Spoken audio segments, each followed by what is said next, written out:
Having said that, now we will kick off with the first panel for FAR 2022, which precisely has to do with industrialized public housing using wood, a constructive material which is used very much and is discussed a lot in the field of architecture. And some would say that steel was the material for the 19th century, concrete is for the 20th, and CLT could be the construction material for the 21st century. So let's hear from a series of architects who will share with us their projects and their ideas firsthand. This first panel will be moderated by Daniel López.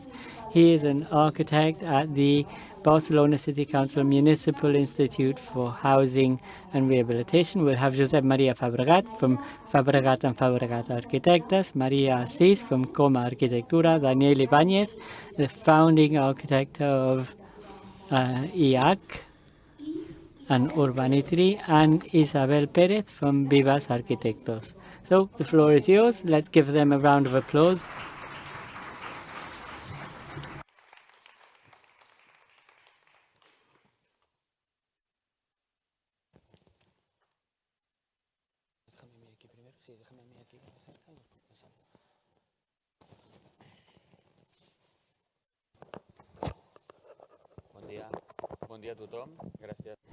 Good morning, everyone. Thanks for being here, both for those of you who are here in person, as well as those following us by streaming. Sorry? Can you hear me okay? Okay, so I'll continue with the presentation. We are missing one person. I guess they may be running late. Josep Maria isn't here yet, so we'll make a short change to the order with the speaking. Oh, he's arriving. Okay, Josep Maria, welcome. Thanks for being here. You arrived right on spot. Okay, so I'll kick off. I'd just like to say that I'll start off by giving you a short introduction so that we all know where we stand and where we come from.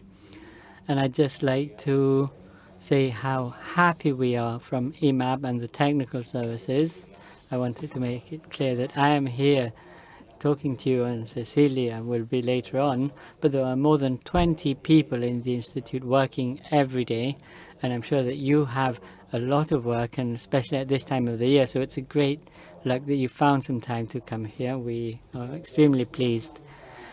Okay, so as Nuria said, we're kicking off this first panel where we'll be talking about public housing and industrialization using wood, with 4 concrete projects that are being developed. 3 of them have already become a reality. They're in the construction stage. But first, let's go back and look where everything started. All of this new system of joint construction bidding, it all started off with a working group, the working group on the industrial production of sustainable housing. It's a group which is framed within the Barcelona Council for Social Housing, and the goal behind this was to study with the maximum number of participants, that is NGO, architects, IEC, and housing cooperatives and professionals from the sectors, to look at what we could do to try and overcome this serious problem when it comes to the lack of housing, rental housing, and the slow pace at which they were being constructed. So from 2018 to 2019, we defined some goals. We held the first meetings. We listened to the different stakeholders that are part of this working group. I don't know if anyone isn't yet part of the working group and would like to join. It's still open to new members. And we came up with the first proposals to look at what we could do and where, studying empty land, places, and looking at what we could do. So at the end, what we decided was to have bidding processes for projects and works, because it allowed us to overcome both needs. In February 2020 in October, we had a first bid with 2 tenders and a second with 4. 2 are in the San Andreu district and the other 2 are in the San Martí district. Because of the pandemic, one were moving ahead faster than other, but now they are being developed in a parallel way. What's most important for me, and this is the most important slide, is to highlight what the goals of this were. To speed up the production process, to rapidly increase the production of social housing. And when I say accelerate production process, I don't just mean building quicker, which of course is also a goal, but all of the process from the bidding, the management, and the purchasing and performance of the works. Then we wanted to reduce the environmental impact. Everyone knows today, I don't think it's worth wasting any time to say that this should be a basic goal of any construction project. It is essential to do it in an objective and orderly way to reduce the impact that the construction sector has and our activity has on the environment. So thirdly, we wanted to look at different ways of implementing and carrying out the works, reducing the time frames, techniques that perhaps aren't usually used for the construction of housing. And fourthly, and we couldn't leave this one out, to build buildings with a high architectonic quality, which is one of the key distinctive factors of Barcelona for many years. So these were the 4 main goals. What was the strategy then to find an answer and meet these needs? Well, we wanted to do a joint procurement of the project drafting and the works. If you look at the small picture on the bottom on the left, so that everyone can hold hands, so that everyone can work from day one, so that we could save time with the joint bidding process. But the most important part, and it's worked well, today we'll be hearing of the projects from the architects, but all of the work that's been done here has been done with construction companies which decided to join the efforts and work together with high ambitions to build what we are building today. Secondly, we wanted to look at industrialization with a broad perspective. After a lot of thought, we didn't want to come up with a single solution in opposition to another, or one material in opposition to another. Through these bidding processes, we wanted to ask architectures, developers, construction firms, and industrial firms what we could do. We already knew some things, but we wanted to learn more, and for that we needed you, and that's what we did. So we set out some goals. We want to build fast, sustainably, and as I said, we didn't want to decide how we wanted to build, but we wanted to hear others on how we could build. And thirdly, we want to environmentalize constructions in an objective way. We can't just say, okay, so this is a green area because I say so. No. We used a database, the GMA and ETEC database. It's a very powerful model that we've been used for many years to be doing this work. And on the bottom right-hand side image, you see a slide, a recycled slide from the presentation given by Juan Carlos Melero in last year's edition. At the time, those projects had only been in motion for 3 or 4 weeks. Now they're a reality, and we're happy.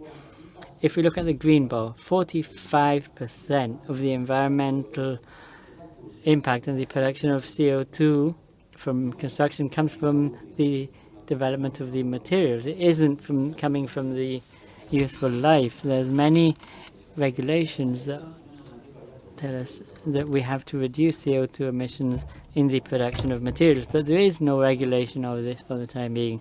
So we thought it was time to do this, and it's where we had to focus on thinking of how we can achieve an average reduction of this impact by 30%. Here we have table with figures. It's quite interesting. I won't go into the details, but this is for you to see the answer given by the sector to this call for the industrialization of construction. What I want you to understand with this diagram is that we've summarized data for 6 projects and works, and the aspects we assess. The first we must understand is what we assess. We always say that before running you need to walk. So intentionally, with a lack of experience, or it's at a very early stage, well, not that an early stage, so it's not walking on all fours, but we can walk, and we have to look at the environmental impact of the vertical and horizontal structures and windows, the facade, the opaque part of facades. This is what we were studying, and we considered, and there are several studies to back up this, that between 40 and 50% of the overall impact of building. So we're not at a running pace yet, we're at a walking pace, but at healthy speed. And what were the parameters we used? Well, through the generation of CO2 kilograms equivalent of per square meters of the energy consumed to produce the materials, the kilograms of waste, construction waste generated per square meters. We took this from the database of the tech, or from 7 different apps. And last we looked at the kilograms of recycled raw materials. So we have 2 very specific chapters, the structure and the facade, 4 variables, and it was successful, I think. 79 proposals were made for 6 projects, 79 concrete proposals saying how they do this. There was concrete proposals, there was a constructive system, there was initial project, 79 teams of architects, 79 companies that decided to join us in our journey. 61 of them were accepted from an environmental standpoint. We weren't able to go into this. We also noticed that in the first bid, some companies were left out, but in the second bid, which had some more experience, we had almost all of the bidding companies enter and accepted. And we hope this will become the new normal. It'll be usual. All projects must be and will be environmentalized. Here we've used colors, but we saw the 5 main building materials. They are divided in 9. They could be subdivided or broken down into 10, but that's not the point. We have wood, of course, which is what we'll be discussing in this first panel, which can be divided, as we'll see later. We have concrete, we have laminated steel, we have light metallic frames, and the last group is the 3-dimensional modular construction, which has a specific panel to discuss this later on. And we also have buildings that are being constructed or that will be constructed with this modular system. Just one data, 325. What is this figure? It's the kilograms of the average emission of CO2 emissions, kilograms per square meter. So please stick with this figure, 325, because later on we will see that in the case of wood this has actually been reduced. And this 325 would represent the average saving of 30 or 35% in terms of reducing the impact compared to a standard building. Now we're moving from figures to images. They're easier to understand. This is what we are referring to. This is what you presented as projects. Buildings with concrete structures, metallic structures, buildings with different layers, different kinds of wooden structures with overflying with master walls, which are all based on CLT, which is this industrialized laminated wood. Then we have the second group where we have three-dimensional modular structures in 2D and in 3D. And here I would like to stop. It's a beautiful image. We have a dispersion graphic where we've done away with the figures and we are stuck with the overall picture. So what's happened? The first thing we see very clearly is that wood has been very successful. They were the green dots and the light green dots, there are 24. We have vertical structures and horizontal structures with CLT wood. And the also important thing is that it's quite homogeneous. There aren't any cases where the impact of wood is high in one or lower in others. You know, it's homogeneous, meaning that wooden structures and everyone working with wooden structures are much aware and they're using them and they have a much lower impact. Secondly, we would have the concrete structures in terms of number. With the concrete structures, there are some dispersion. In some cases, the impact is high, but in other cases, and this is positive, the impact can be quite low. A concrete structure, if it's thought out well and it is used in the right place, in the right project, and this depends on the construction company and the industrial company and the architect's job, it can have a low environmental impact. That was the goal, for them to have a low environmental impact when deciding which materials. The ones that are worse off are the 2D structures with a metallic framing because they have quite a height. So these are systems, some systems are ideal for some buildings, others aren't that ideal. And I leave it at that. With my last slide, the brown dots are the 3D structures, which we'll look at later. They have a homogeneous impact that isn't high and it reduces depending on the type of the building. So this is quite interesting. So moving into wood, so I've ended my general introduction. So looking more concretely at wooden structures, what we see is that all of the projects using wood, the impact was 775 for CO2. We had 34 offers that were accepted, from which 24 had wood for the vertical and horizontal structures, 176 kilograms of CO2 equivalent per square meter. And for wood, we are looking at 136 kilograms of CO2.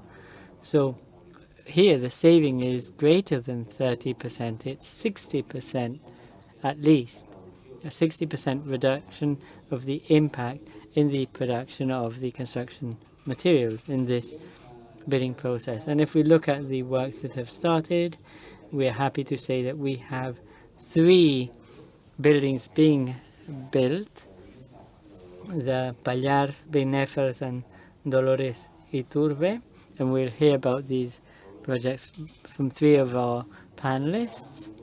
The other we haven't included here because the construction hasn't started yet. The project is being finalized and construction will start soon. We have 114, 107, 125.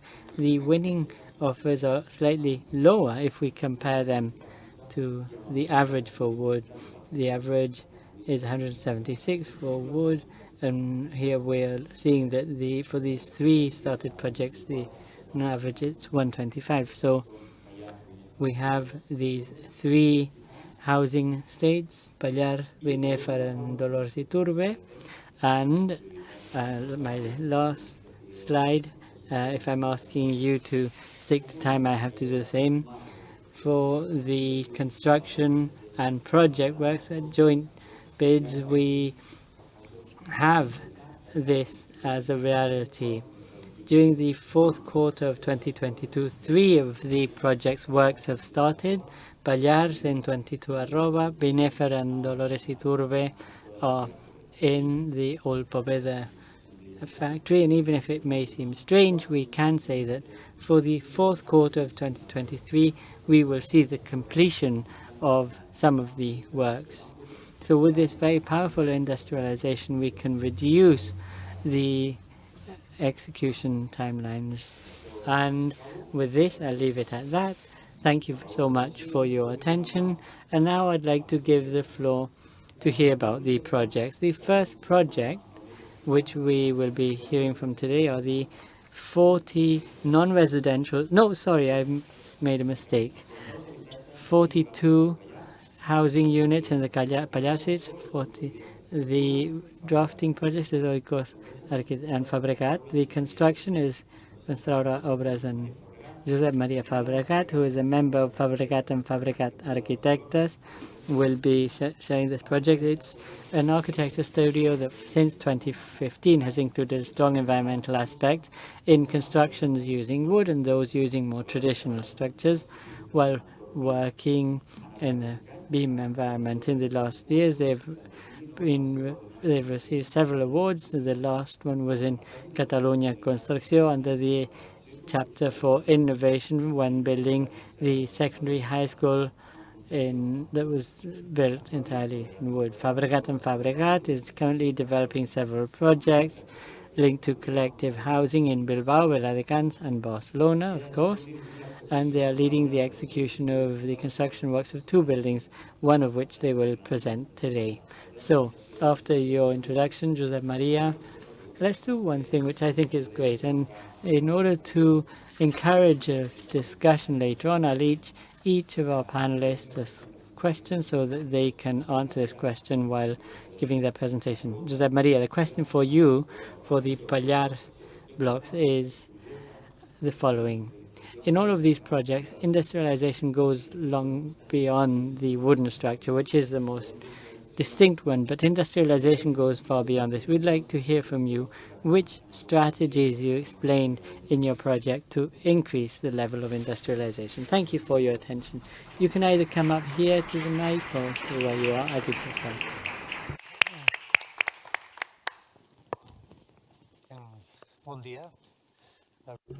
Good morning. Danny Lopez said almost everything I was meaning to say. But anyway, I'm going to present the 42 residential housing projects plus two more projects in Pallars Street 49 in Barcelona. I would first like to talk about the methodology we've used for the writing of the project. In the first place, I'd like to say that this project was written by two studios in Barcelona, Cosby Arquitectura and Fabregat Arquitectes. Regarding the duration and the methodology, from the first moment, Constructora from Zuriga Group was the construction company that we worked with. In the writing of the project, we were based on two premises and some sub-premises, but two basic premises. The first was to talk within the WIM environment, where we are giving a transversal feeling of all the agents involved in the writing of the project and in the building of the works.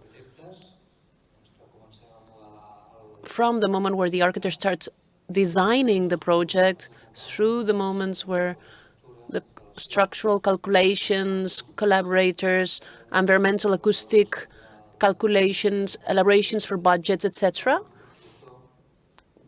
Through the constructor himself, herself, and then the lifetime of the building calculations, etc. The other premise we're basing our project on is to promote, to the extent possible, the environmental actor.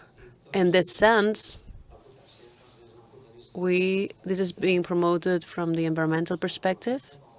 We have chosen wood or timber, as David said, introducing the industrialization that will reach out to other aspects of the project. Why did we choose wood or timber? Well, it was a matter of sustainability, for reasons of sustainability, of carbon footprint being emitted out to the atmosphere. In the case of timber, it's about 120 kilos of CO2 emitted out to the atmosphere by built square meter, while using steel or concrete, it would be over 350, 40, or 450 kilograms of CO2 emitted by square meter. Moreover, timber has some added positive characteristics to it, which mean or should mean the rationalization, the woodland in our country, which currently we don't have, and they're just being burned, which involves also the use of timber industry, which is currently marginalized, residual, and therefore it will mean to being able to maintain prime materials in 0 kilometer terms with almost zero waste, with a low hydroscopy for healthier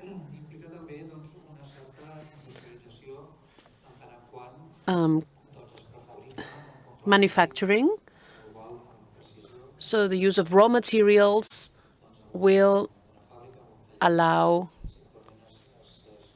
more local sourcing, and for its placing, it is made easier because we are pre-fabrication and serializing these materials in certain thermal conditions that are much better, and precision conditions which are much better than if we were doing this outdoors. The standardization of the pieces is also a different aspect that can be regulated in a better way in this system, and the adjustments with the numerical control of the pieces will be almost zero, and with very low franchise size in terms of 2 millimeters or 3 millimeters or 1, which means that we will have an added advantage of sustainability and industrialization, which will be the consequence of the former.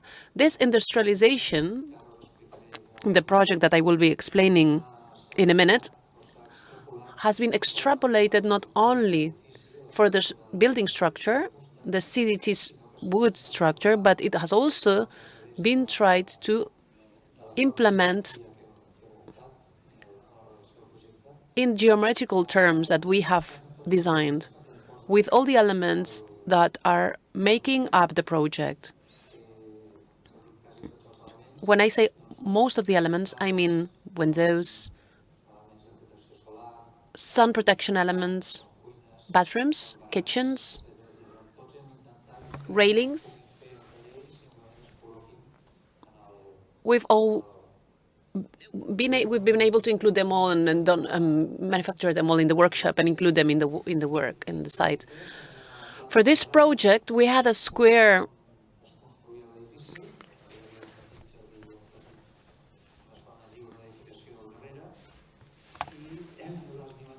shape.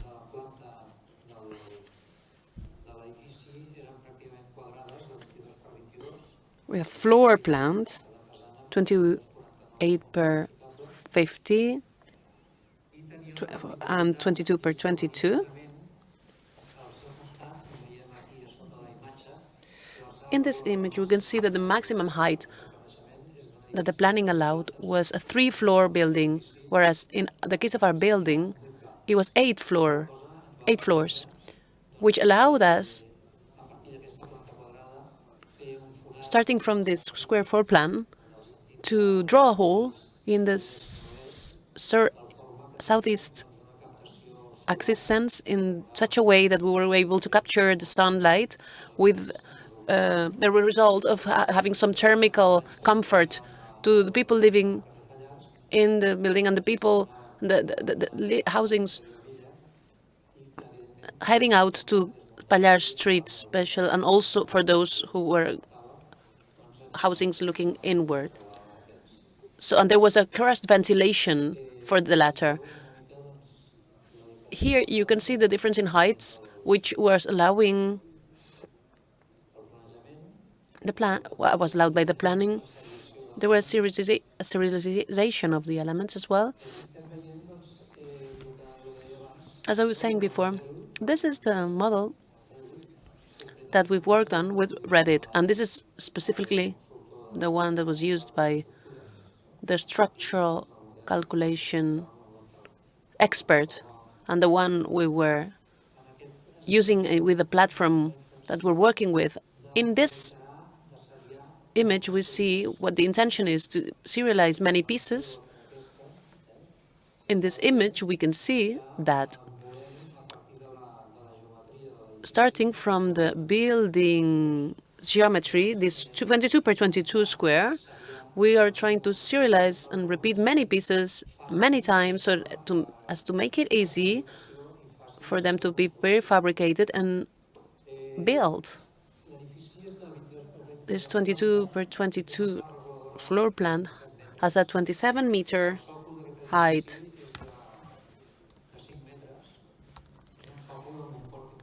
The plinth, or the basis, is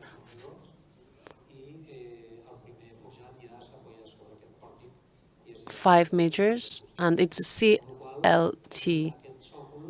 So we have this plinth and a cube, which is 22 by 22 by 22. This geometry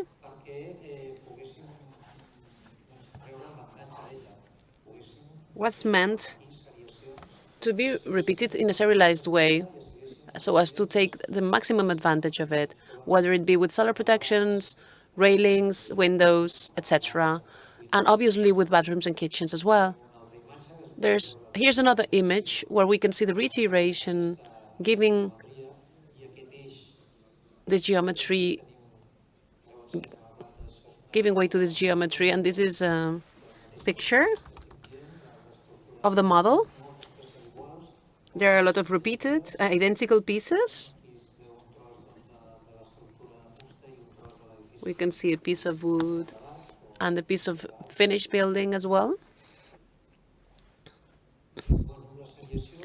The serialization and the reiteration of all the elements I said would involve a pre-industrialization or an industrialization of the whole building in such a way that the elements would be fabricated in places where there's a certain comfort for working, a certain level of precision that will be higher than if we were working on site.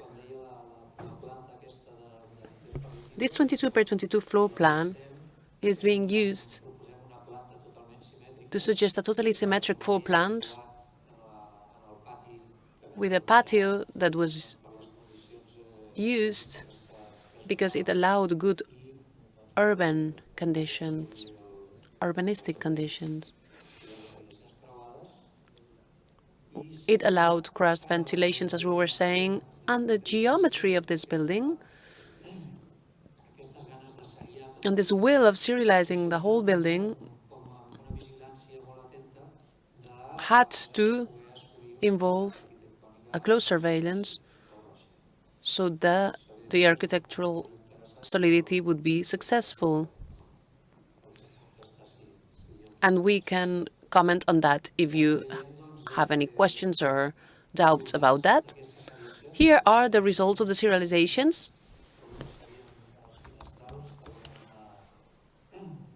The seriations.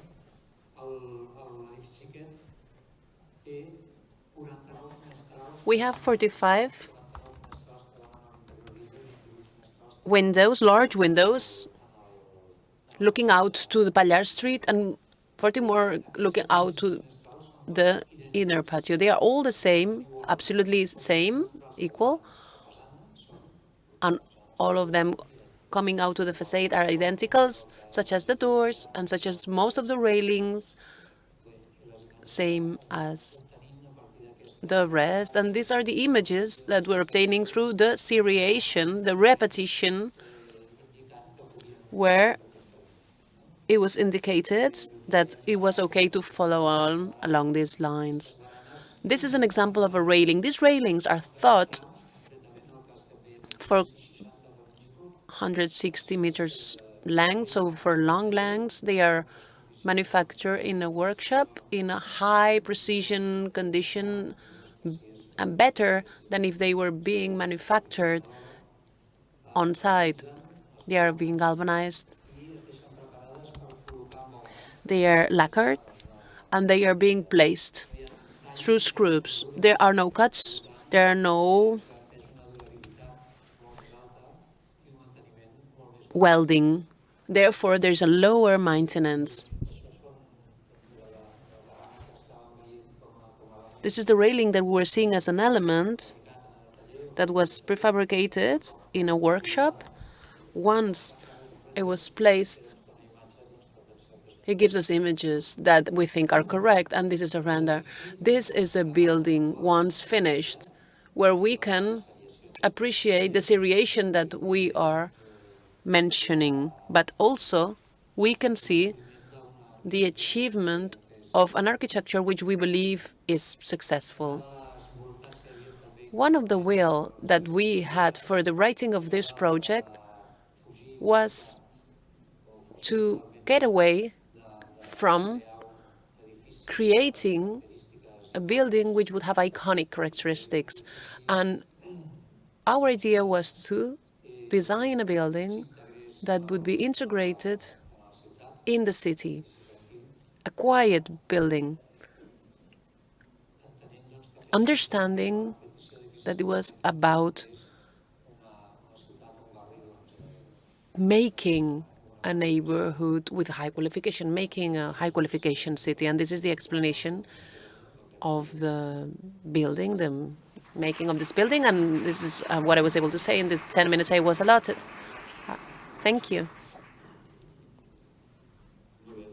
Very well. So we can continue on to the next project. And in this case, it is going to be presented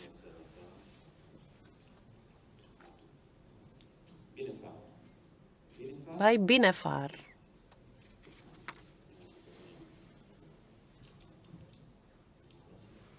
24 habitatges. 24 housings.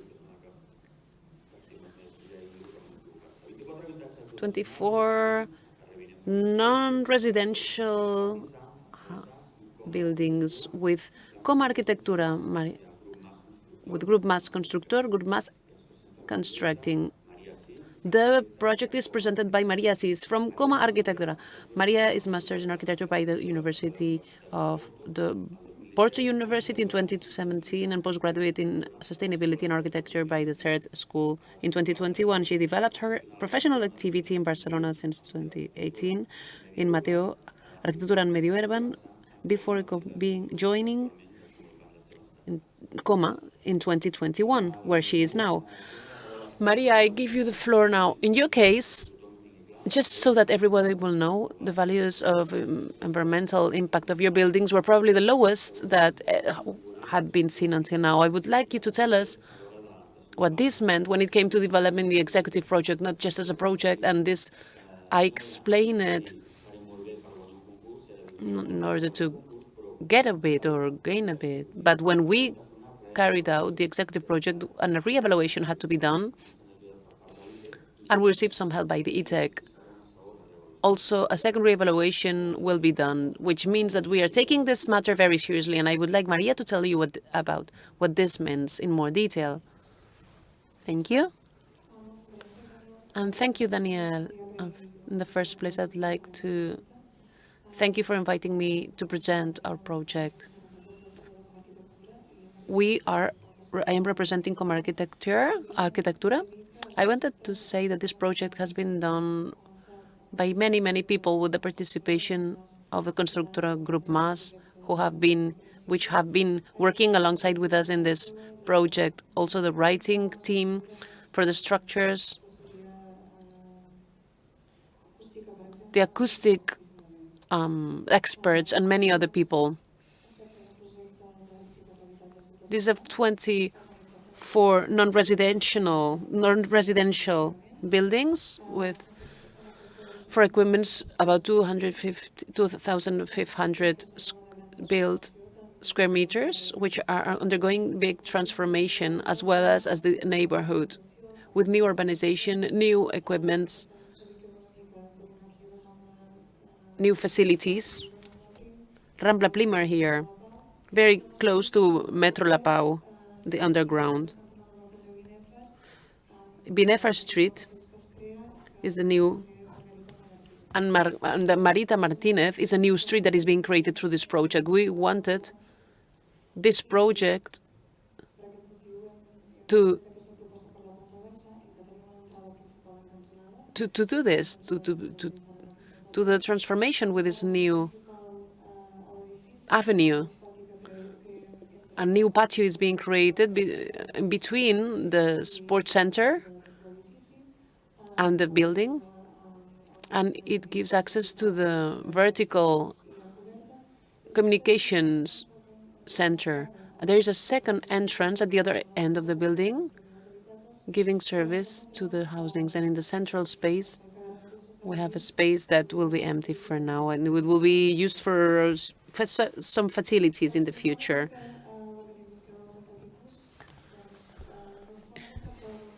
To explain the floor plan, we have 4 variants in this project, and these variants are being repeated. They are being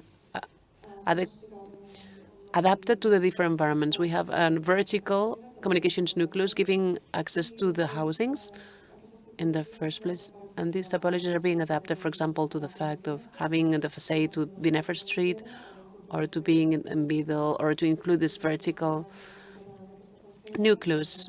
This is a floor, stepping stones.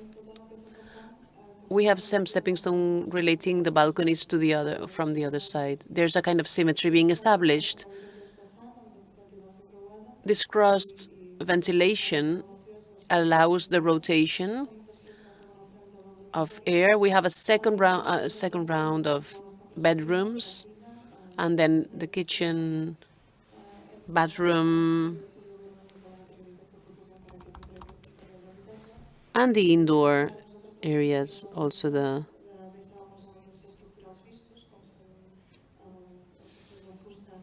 wooden ceilings and the central structure, which I will explain better. We can see the symmetry I was mentioning between stepping stones and balconies. Both spaces are related between themselves. The coverage is partly dedicated to green cover. Another part is dedicated to photovoltaic plaques, and there's a community space where we have the space for hanging the clothes, the clotheslines. Concerning life cycle analysis, we have different phases for building and demolition. We have a phase 2 part, which is a very important part of the building, which has to do with CO2 emissions. We would like to give an answer to this demand of reduction. It would be to open the patio towards the south with the falling leaves from the trees that will allow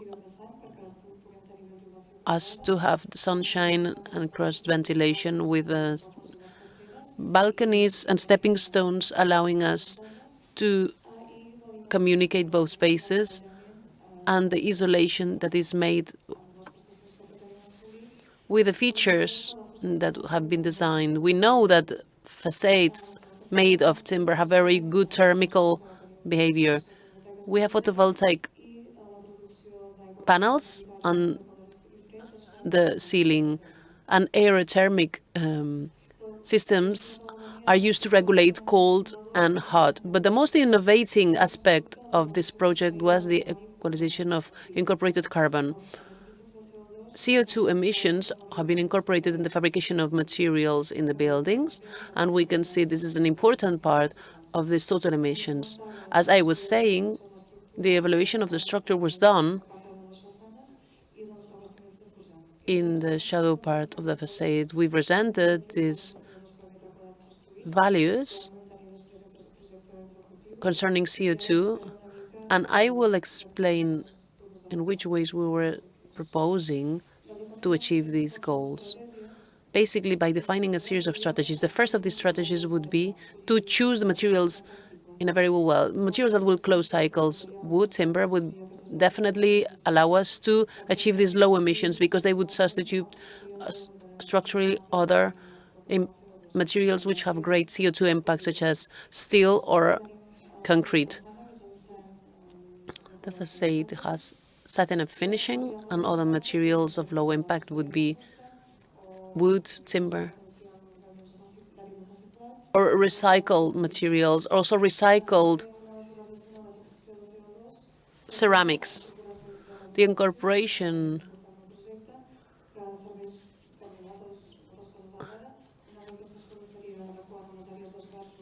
of leisure areas in the patio would be important. Also treating the roof and the facade and the solar protection and the regulation of privacy. A second strategy would be to reduce, basically optimize through design. I didn't tell you this before, but this is a complex material. We have the underground. It's a piece of land that is quite complicated because it's very close to the underground. And so in the general geometric level, it wasn't easy to plan. But there was a margin of improvement in the basic module study regarding the building, and this is exactly what we did. We took this module for 2 housings, and we studied different iterations of the structure that would later have implication in many other things. Finally, we ended suggesting this solution with a city facade with balconies and stepping stones in both sides, which would compensate for the problem, and this would offer different benefits. One of them would be that the wood on the facade would allow a double function. It's not just structural, but it will also be a closing.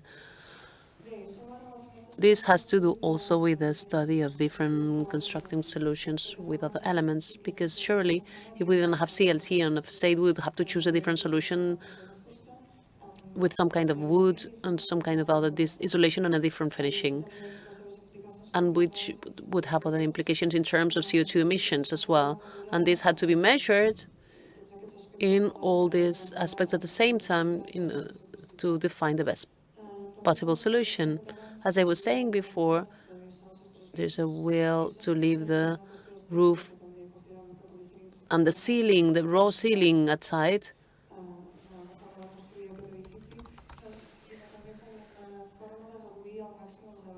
Also, in order to reduce the amount of material being dedicated to coatings or coverings.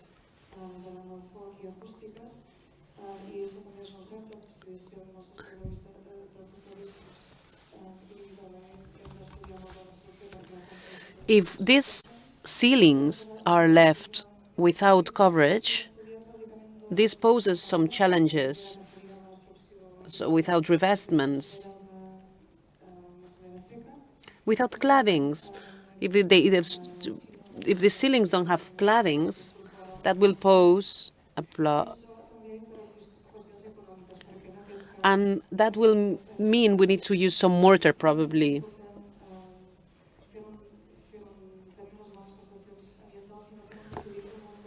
We needed to make it good, not only environmental, but also economical and affordable, and we had to bear in mind many other aspects. The last strategy would be to reuse, which has to do with the production systems. In this case, the industrialization. Wood is our main industrialized material, which means we've got different benefits, such as shortening our execution terms, but also it has benefits in the terms of the final life cycle terms, treating the demolition of the building. The demolition will be made easier. Other elements along these lines would be dry partition systems and the optimization of the uniformization of this typology, which has led to getting many benefits. After planning this big construction, because it is easier to work on these matters through the systematization of all the elements. We also came up with industrialized solutions for humid chambers, which will in the end not be executed. Challenges and learnings of the process. This is a non-linear decision-making process because all of these simultaneous decisions are obliging us to carry out evaluations which mean many things at the same time. Costs, CO2 emissions, and all the features that are being demanded from a building like this. This is important to mention. It was not just a qualitative evaluation, also quantitative for CO2 emissions, costs for materials, and this has to do with the solution research with low environmental impact in terms of the product use, but not only in terms of environmental features, but also they should ensure all technical features of the building that we would like it to be as robust and strong as possible, as long-lasting as possible as well.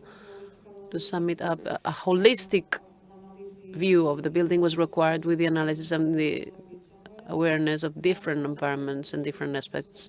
We architects are quite used to bearing all these aspects in mind at the same time, but maybe not so much when it comes to environmental planning and sustainability, which is a complex issue, doubtlessly, but very necessary and very interesting for sure as well. Thank you very much.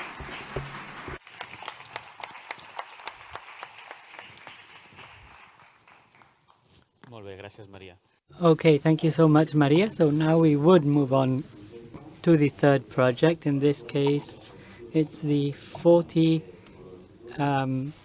dwellings in Dolores Iturbe, the Constructive Hacha Obras Infraestructuras. The project is presented by Daniel Ibáñez, who's an architect and has a PhD from Harvard. He's recently appointed chair of EAC, and his research and work focuses on urban and territorial architectonic and the use of renewable materials. Amongst other publications, he has written a book called Good Urbanist from the Molecular to Atene, and he advises international organization on housing and urban development using wood. Right now, he is building the Misal de España, Trazas para la Vida project, which he'll be sharing with us, and from the architecture studio that he created and is developing Urbanite. So, Daniel, I'll give you the floor very shortly, but I wanted to ask you a question which may be slightly difficult. I hope you can answer it. I'm sure you will be. Your project it has 8 stories with laminated wood, and it is overcoming the so-called limitations that many said that CLT had. So in relation to this, when it comes to overcoming these so-called limitations, I'd like you to tell us what you believe is the future of wood in construction. Thank you. Muchísimas gracias. Thank you so much. Firstly, good morning, and apologize, I will speak in Spanish. I haven't been living in Barcelona long enough to understand Catalan, so please apologize. Thanks for the invitation. I mean, the question isn't an easy question to answer, but I'll try focusing on the future of construction and the role that wood can play, and I'll try making this visible through this project, which, as Daniel started off just a few days ago, actually, in fact. Daniel mentioned something that's very important in his presentation, and that is what I want to kick off my presentation with. For many decades now, basically we have been, as architects, focusing on everything having to do with the operational emissions of buildings, with issues such as energy efficiency, the energy used by our buildings. But we have somehow forgotten about this second dimension, which you can see on this graph, with where we can see the emissions linked to the production and construction and manufacturing of the construction materials and elements used in a building. So if we start looking at all of this associated value chain with the building, we can reach the following conclusions. We as architects are very often more able to produce an environmental benefit when we pay closer attention to the construction of the buildings rather than on the energy efficiency side or the operational energy of buildings. By that I'm not saying it's not important, but I think it is very important to pay attention to these two dimensions. As Daniel said, data vary depending on what we measure, but if the construction sector, generally speaking, represents 40% of global CO2 emissions, we see that for the production side, without taking into account the manufacturing of the constructive elements, it could represent up to 49% of global emissions.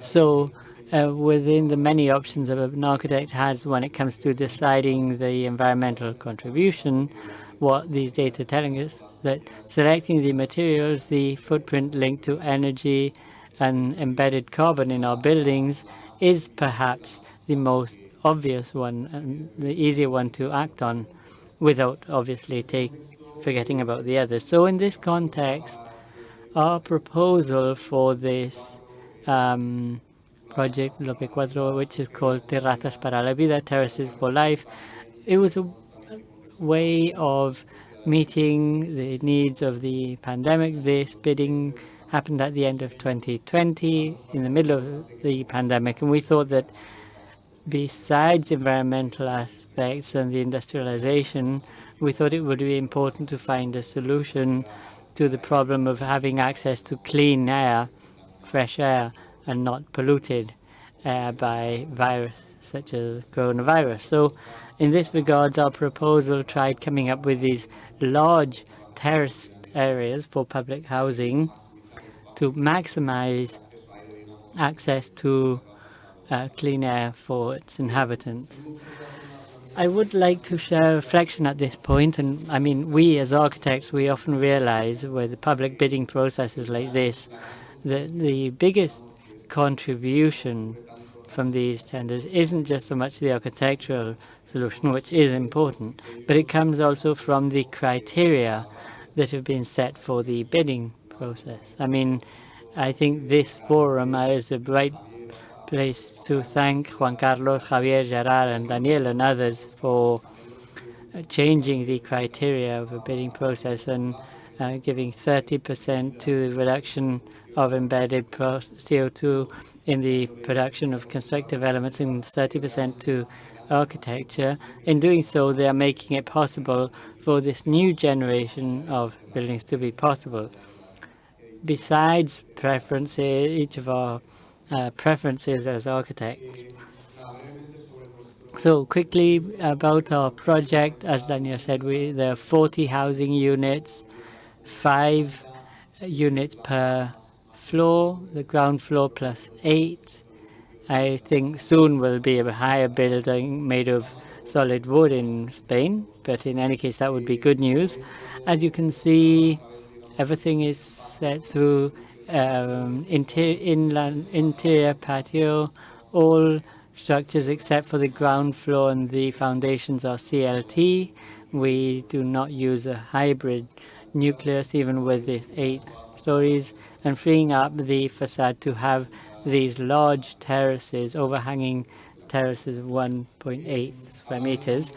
So looking at the future of construction and how wood can play a role here, I think wood will be playing a very important role, especially for collective housing, high-density housing, where we see that CLT, with all of its limitations, it's quite a new material in Spain, but nevertheless it has many virtues besides the environmental benefits. It's competitive with other materials, and I think CLT is called to have an important role. Another aspect which we usually don't see through the architects but through the public bidding or the bidding specifications, this is a project that has no car parking areas in it, so we're trying to encourage sustainable mobility. The first strategy you can do to use your car less is not include car parking, which would force people to move around using the metro. As you know, there's a metro station running just under this building, and using other sustainable mobility methods such as cycling and others. Just to give you some general figures, one of the big issues we've had up till now is that when we measure the environmental footprint of buildings, we often forget about the production. I mean, when we build with wood, there is a carbon credit for having selected this material. Many of our assessment models for environmental footprint start off with the fabrication, and they don't take into account all of this carbon credit that comes from the production of the wood. For other materials such as steel and concrete, there are very high emissions linked to their production stage. This map here shows us where we are taking our wood from. It's great news, but at the same time it has another side to it. I mean, after big efforts and after a lot of support from EBAB to bring wood from national production, which is important to foster our timber industry, but we think things can be improved. Catalonia, 60% of its surface is woodland, so perhaps it should also start to build linked industry. We know there are 27 cement factories, but there are only 2 big enough ones that can help us to build a building like the one we have here. Without going into the specificities of this project and looking at the role that wood can play in all of this, we see some pictures of our building with these large overhanging terraces. It's the only time where we can see this CLT structure outdoors from the underside of all of the terraces, and we're also trying to include plants in the terraces, and all of this is motivated by the context of the pandemic to create these large open spaces attached to the housing. Last point I'd like to share with you is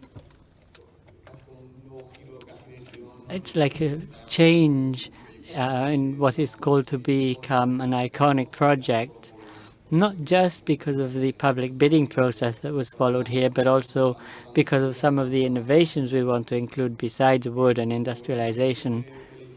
As you can see in this cross-section of the building, there are 2 important aspects. We are negotiating with the San Martí district so that the public facility that will be on the ground floor can be manufacturing workshop, so that the users can have access to a workshop where they can produce their own chairs or pieces of furniture or shelving. It's a way of bringing production into the building. And then on the roof top, we are designing the first solar vertical greenhouse in public housing building. So we think it's important to bear in mind that buildings aren't just places of consumption, but also places where you can produce things. You can produce things in a laboratory, you can grow food, or you can grow energy through the parts of the upper part of the building. It's, as I said, a greenhouse, a vertical greenhouse that would help us to fight against food poverty, and it would also help to cool down the building, because the building is using this energy to grow food. Here we have some of the prototypes of what we think this greenhouse may look like. This is a small prototype we had in the Institute for Advanced Architectures, like just a pilot test for this greenhouse that will be built on the rooftop of this building. So with this image, and thanking IMAB for its efforts, I'd like to leave you with this image, which I think summarizes the philosophy behind what we hope to see in the future in terms of buildings throughout the Spanish Peninsula, not just in Barcelona, which has shown a very strong leadership, but we also hope that this new generations of buildings will appear, where buildings aren't just built in wood, they're not just industrialized with very low carbon footprints, but that are also able to produce their own food, their own energy. So thank you for your attention. Gràcies, Daniel. Molt bé, seguim. Thank you very much. Well, we'll continue now. We'll start off by looking at the fourth project we have for you. 56 housing units and facilities in Fernando Pessoa, Viva Arquitectonics, Arquitectura Barcelona. The construction firm is Constructora Cardonera Certis Obra y Serveis, presented by Isabel Pérez, who has a degree in architecture from the Higher Institute of Architecture of Barcelona in 2014. After doing the school year 2012 in Venice, she has worked in several architecture studios in Barcelona for the drafting project in new projects and interior designing. At the same time, she has collaborated with the drafting of projects for the public administration as an external architect, and is leading the team in Vivas Arquitectas, where she leads projects with a high environmental impact in sustainable construction as wood and compact earth. Isabel, I'd like to ask you, and to give you some background, the level of industrialization is growing rapidly in their project. They've taken it a step forward, and they've gone from wood, from being a simple structure, to wood as a component of a more complex structure. And I'd like you to tell us, Isabel, how has this affected the way in which you've executed the project with a partner like Theron Theatre? Thank you.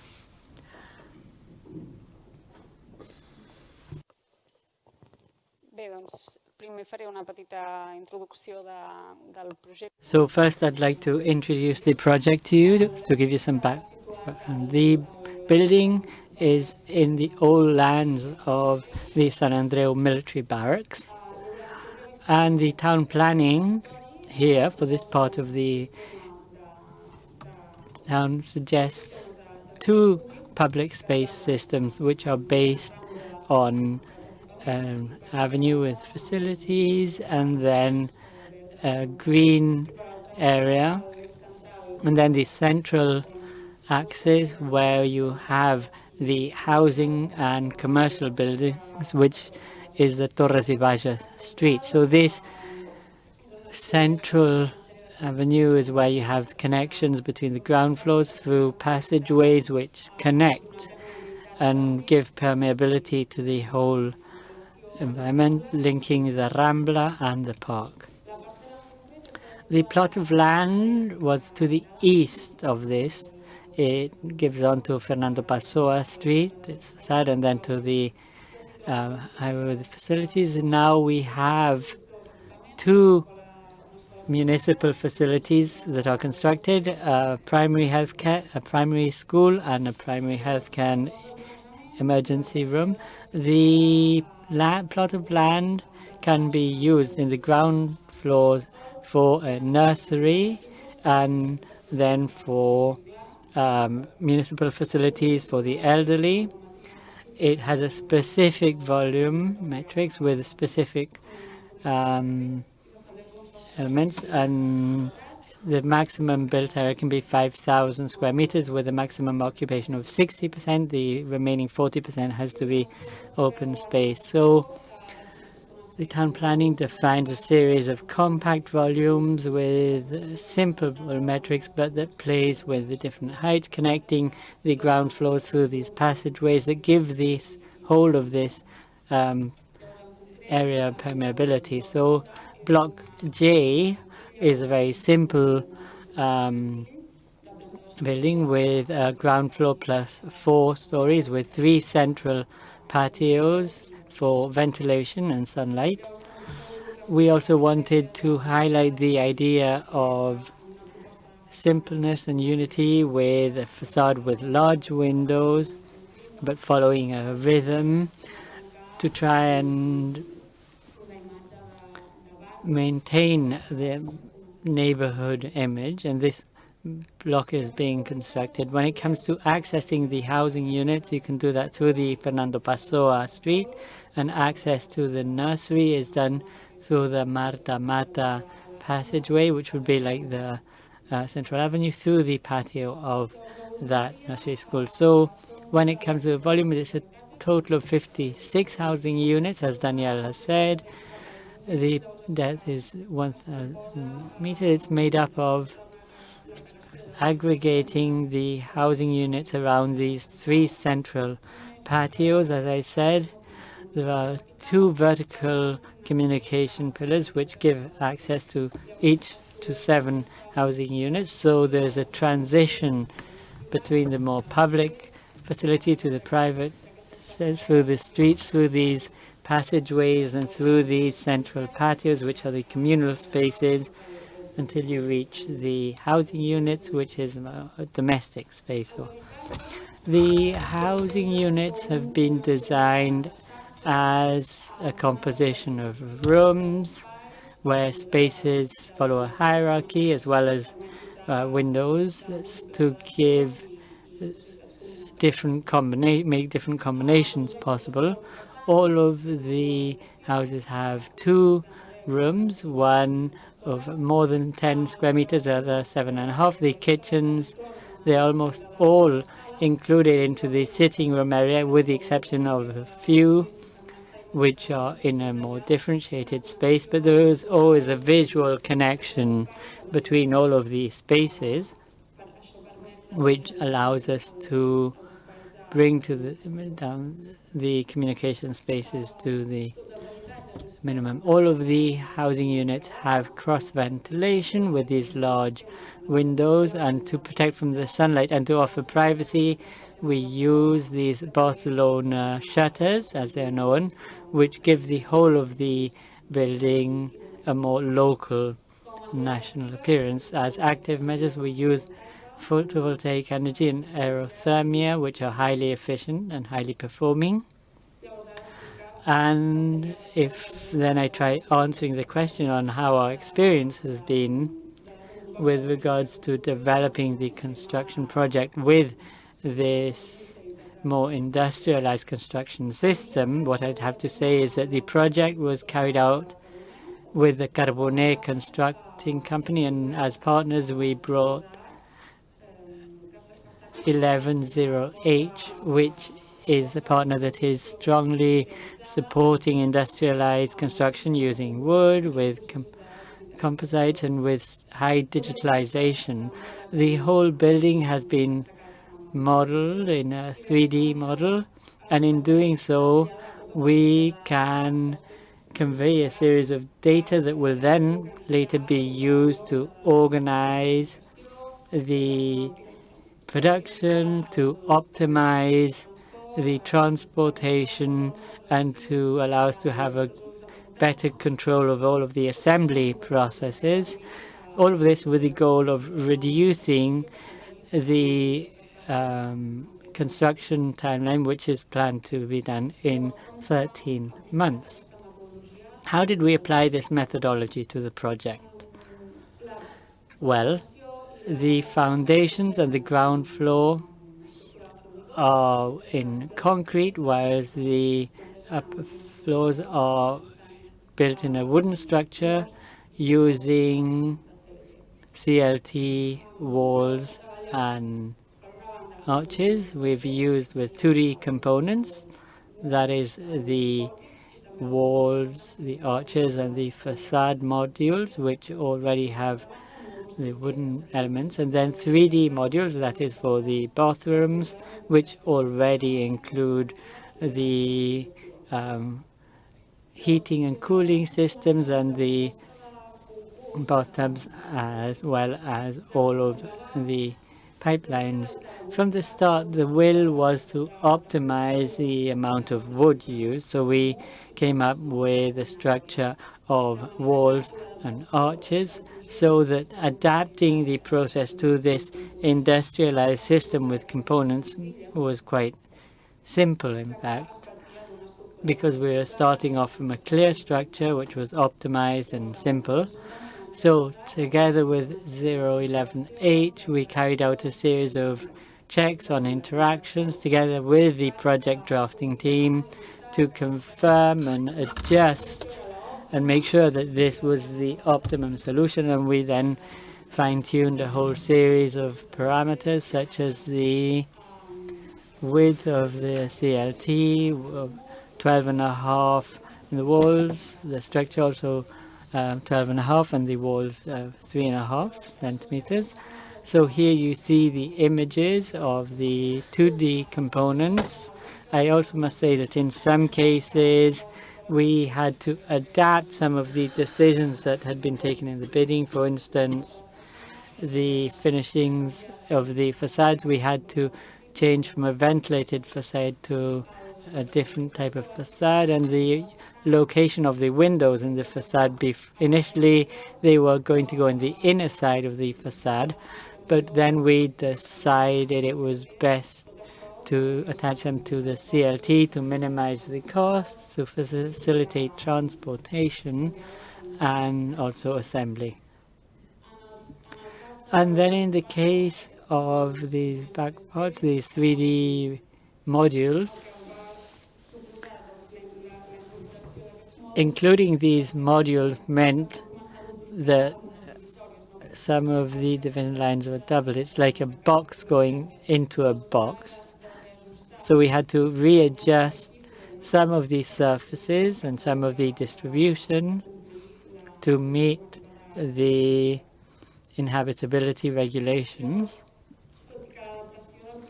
Even if adapting the project was quite easy, and even if the experience was highly satisfactory, it does mean you need to be very concise and you need to define things much better from the early stages of the project. The executive project has been submitted, and now it's the construction company who will have to carry out the actual construction and manufacturing of the pieces, where they will define the order in which the different components have to be manufactured, the design of the assembly templates, the logistics study of the transportation, to try and guarantee the timeline for executing this work. And that is when the construction actually starts. That is when we will be able to see the big difference between conventional construction and a different type of construction that is closer to an assembly line. Thank you for your attention. I can take it.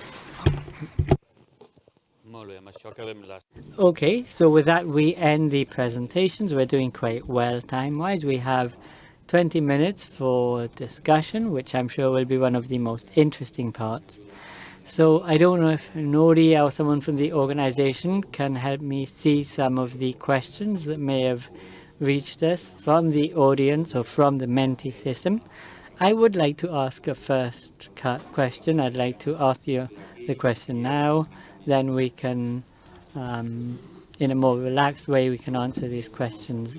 I'm sure we could spend the whole morning here asking questions, but we have a coffee break a bit later on, and then we have to talk of different systems. So my first question, and I couldn't be any other way, is quite a straightforward question. I don't know who of the four wants to answer, but it would be, within this new bidding system, they took construction companies into account. I don't know if there are any here in the room, but what do you think about this experience, that is working hand in hand with the construction company and with their know-how, not from the day the construction starts, from the initial stage of the project?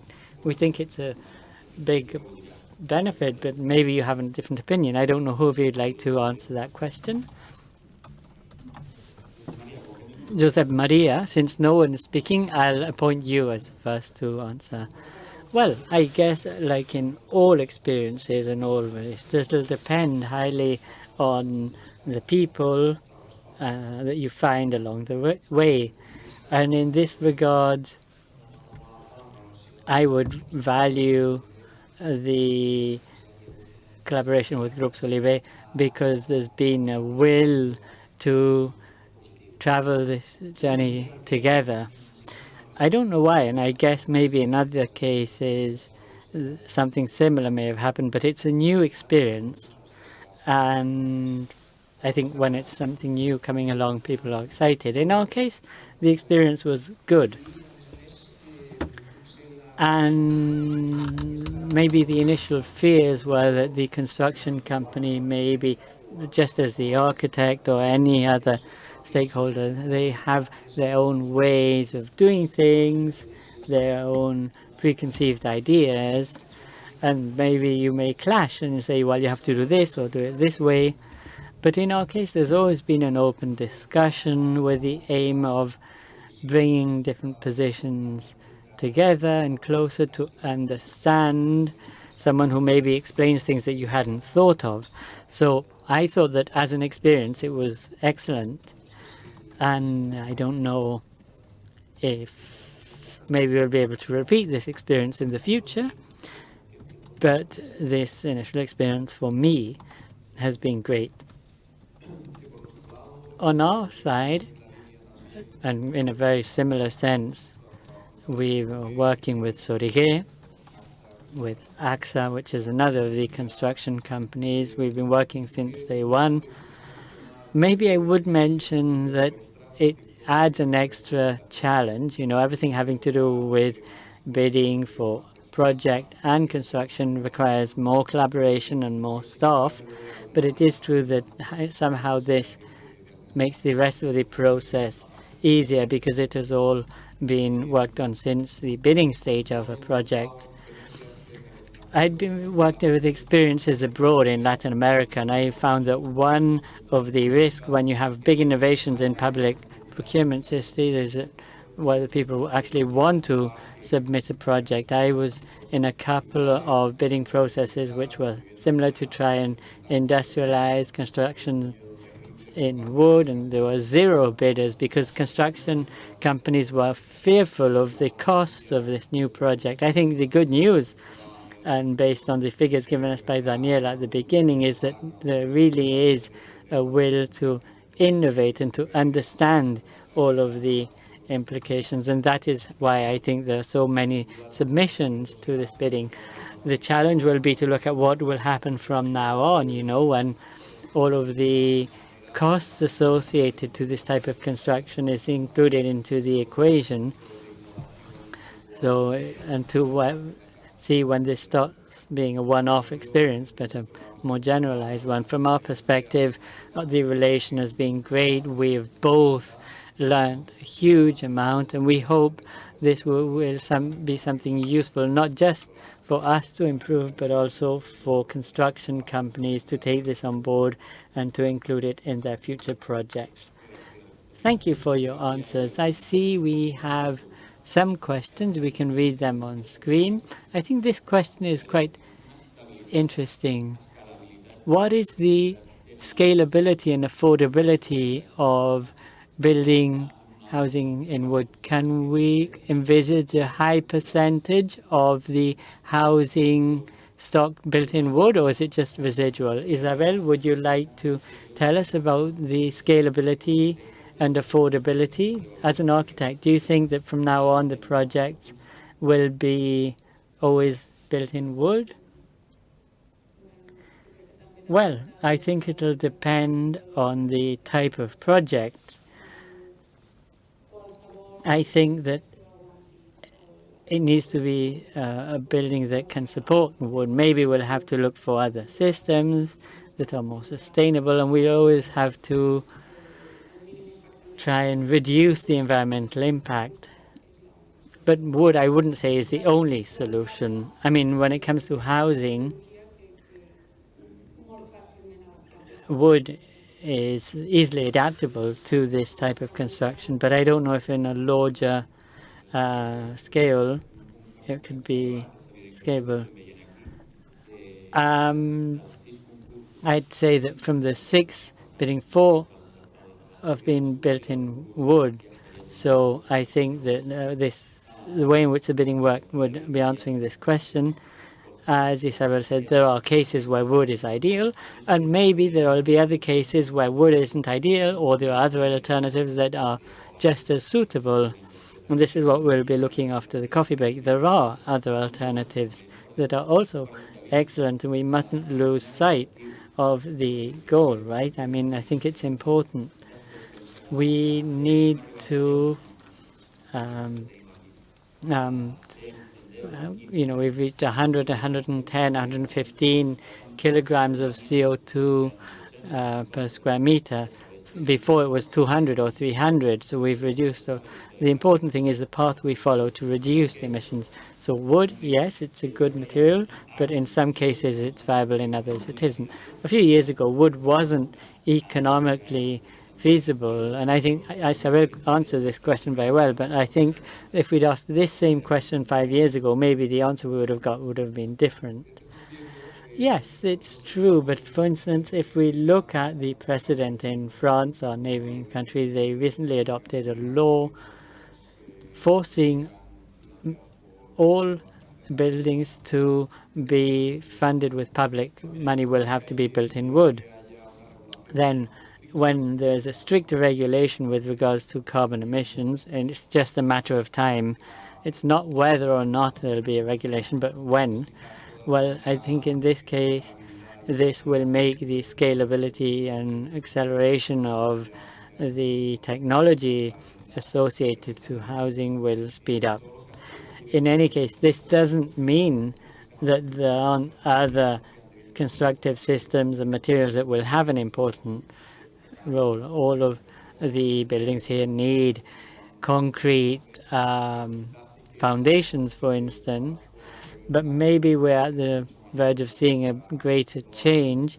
I don't know that if all collective housing in Spain will be built in wood, but I would venture to say that a large amount will be. Yes, I think we can't see any of this as prescriptive. We can't use wood as the recipe for all, but it is a material with many potentialities that must be used.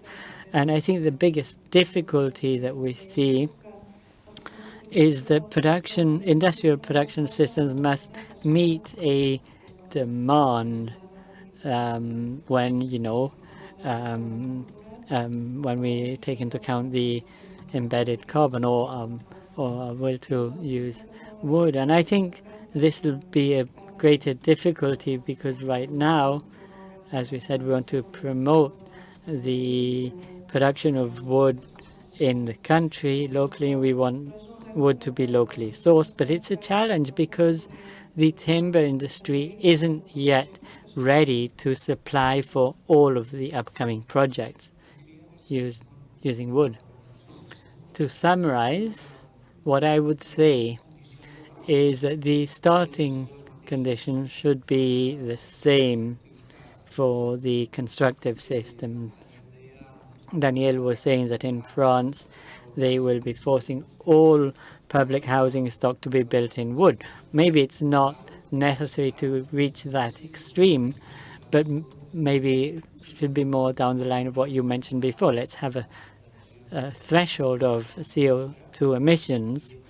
Let's set a threshold, and then we say, well, you can use wood, plastic, concrete, steel, whatever you like, as long as you don't go over that threshold. So this will mean the concrete constructions will work to reduce their CO2 emissions into the atmosphere. If the starting conditions are the same, well, then they'll be beneficial to all. And of course, there'll be a greater use of wood. I remember some conversations you and I had where we said that in the case of wood, it's important to look at how we manage our wood resources. And as we said, in Catalonia, the surface covered by woodland is quite large. And by having a proper management, it could help us avoid fires in our forests. and it can be used for construction, but also to manage our forests sustainably. There were other questions. So I guess I'll answer this question. It's quite quick. How is it possible for light metallic structures with materials that have been recycled by 80% to have a greater CO2 impact per square meter? It's simple. We'd have to go back to the graph I showed you earlier on. The answer would be because they haven't been optimized for this 2D system. This 2D system hasn't been optimized for high-rise buildings. In some cases, in the Binefar case there, they come up solution with the system at very reduced values, but there's a ground floor plus 17 or plus 18, but they need reinforcing elements that could have been done with other materials. It could have been with wood. In fact, there was a very interesting project going along this line. It didn't win the bid, but in this case of light metallic framing, if it can support ground floor plus 1, 2, 3, 4, and then you want to use another material, you can create a skeleton that is robust in steel, and this is a structure that supported these had a greater impact, and that's why they were lagging behind. Architects, we must from now on always bear in mind this new aspect of the environment, in the fact that when we are designing and when we are selecting solutions, we have to look at whether it's a good solution, but maybe not for ground floor plus 8.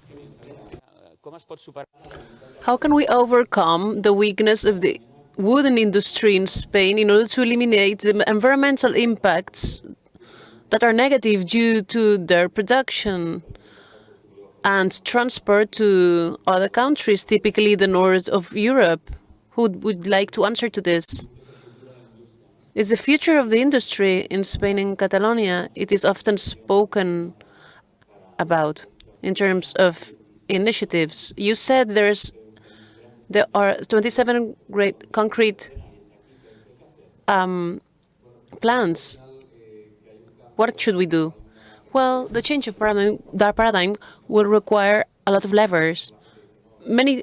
Oftentimes people say the problem is the lack of industrialization, the lack of local production that will allow this kind of technologies. The reality is that today, with the plants, the industrialization plants we have, we are not reaching our maximum capacity. We are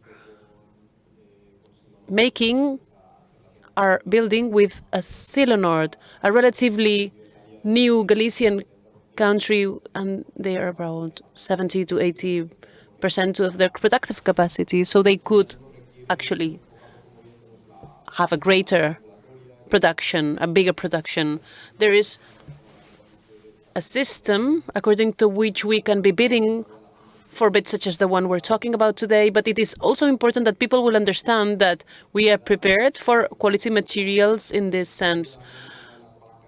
One of the key levers would be demand, and Barcelona has been one of the leading areas in Spain where this technology is being used for building, and we hope that the demand will be increasing in other territories in Spain for industrialization plants in regions where it will make sense to have them.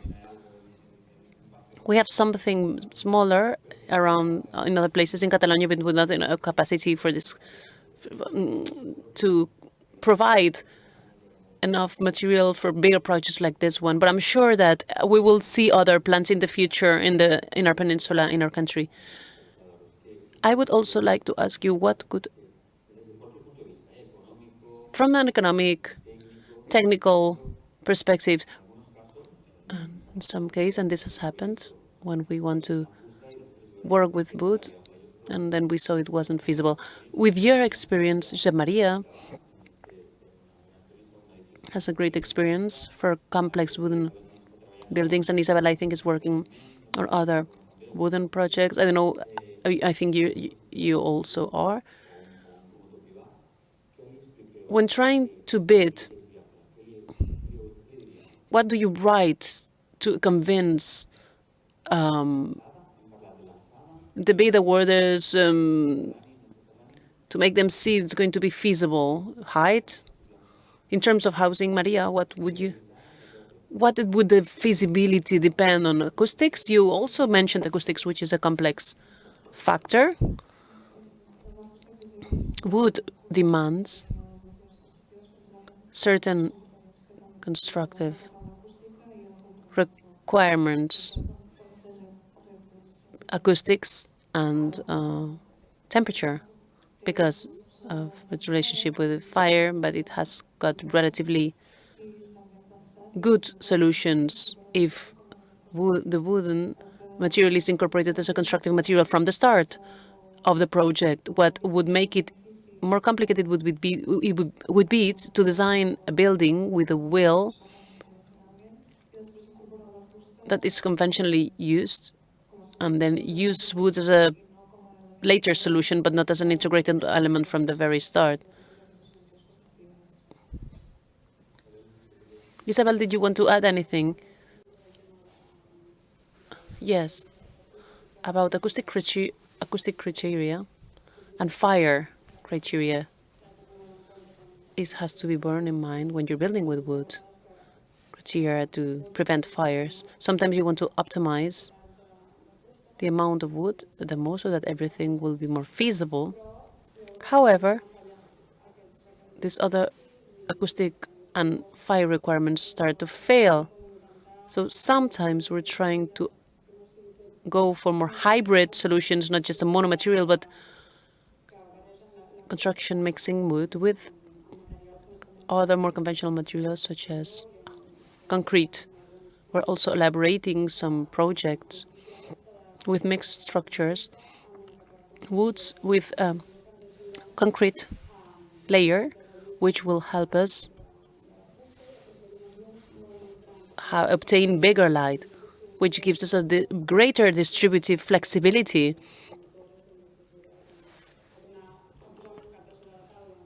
And this will help us have more options in terms of our work, our collaboration with the property development company as well. Okay, I need to ask this one last question, even if we're running out of time.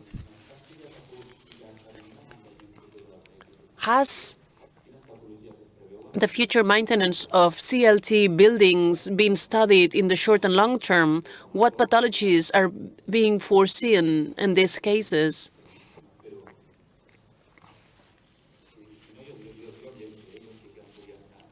I could even answer myself. My students are asking me this question at university. The answer is very simple. Of course, maintenance has to be done with any material, wood, steel, concrete, and we must promote the culture of maintenance, whether it's wood or whether it's whatever material it is. Concerning pathologies, we will find if everything has been properly done, and if control standards are being followed, and these materials are being controlled alongside the process of manufacturing the factory, then those pathologies shouldn't appear. And then the students will laugh at this when I tell them, look, this is a building in Japan. It's 1,000 years old. And this one has for 200, 300, 400 in Boston. A lot of buildings are made of wood all around the world, and they are very old. 1,000 years in the case of Japan, and that's wood. What about concrete? No, we don't have such old buildings. Maybe we will have them in the future, but not for now. We don't have them yet. Would you like to add anything?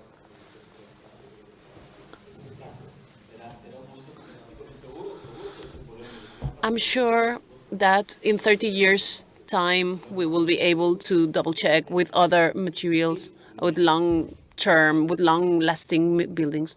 I have a question, or I have another addition here. When concrete was started to be used, they only gave it a duration of 100 years. But if concrete is within one building protected and not exposed to climate agents, it can last for up to 1,000 years unless there's a bug or some kind of insect or parasite coming in contact with water. It will be very damaged. But it's the same as wood. So if it's being well manufactured, well protected, well maintained, it shouldn't be a problem. It shouldn't have a short life or a finite life. Maybe if we can think of an obstacle with problem with woods, it would be fungi and termites. Termites can be the most dangerous plague or threat to woods. Yes, that is important. It's interesting. Thank you. Maybe one last question. I don't know if you ever asked yourselves this question, and maybe I would like to hear your 4 views, because it's a very simple question, but at the same time it bears great complexity. In these wooden buildings, we have seen, in some cases more, in some other cases less, wood as a construction material should be seen. Should it be seen or not? Should it be open to the eye, seen? I understand that to the extent possible it should be left seen to the eye, such as concrete, steel, and every other material. As you explained well, wood has certain acoustic connotations which are not very favorable. Therefore, these conditions have to be limited and overcome, such as steel and concrete. Therefore, it is possible to have wood, to leave it seen, and this will condition the conditions in the facade or the facade or the wrought iron, etc. It will provide a series of conditions that are quite good. I agree with what you're saying. Wood will give you warmth in inner spaces and hypothermic comfort with a double functionality of working as a structure and also as a finishing if you leave it seen. If you leave it seen, you will have some savings in terms of finishings and claddings. You will then have to bear in mind frames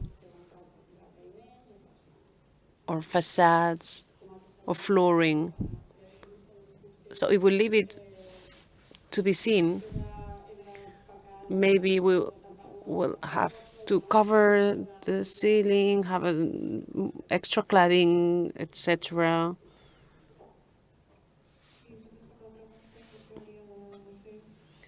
Maybe the question should be if wood, in comparison with other constructive materials, will give more answers to the requirements that we have.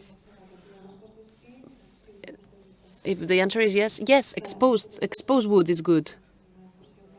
But this is a complex question to be answered because of what you were saying, acoustics, etc., fire, etc.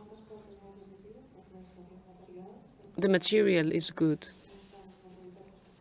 It's showing a constructive reality of the building, but we need to be careful precisely to make sure that this building will be long-lasting and that it will be protected. Facades will be protected, or the frames or the most sensitive parts of the building will be protected. I would say, just to sum it up, I agree with everything that has been said. Innerly, in the inside, everything that has to do with walls, ceilings, maybe floor would be the less obvious place for wood, and then outside, only in the areas where exposition to sun and weather will be controlled. CLT is not the most appropriate material for these kind of questions. Therefore, in any case, what I would say, and I think this is important, as in terms of a change of paradigm, and this would be good for closing, is that we can't not just think about substituting the same typology of material to the other, into the other, but should also pose a change of paradigm, also socially, because those buildings mean something else environmentally as well. So architects have a role to play also in terms of communicating that this new generation of buildings are also generating a different kinds of cities, different to the cities that we're used to seeing. Very good. We could continue chatting endlessly, but I think it's time for a break, for a coffee break. And so let's have this break and then we'll continue.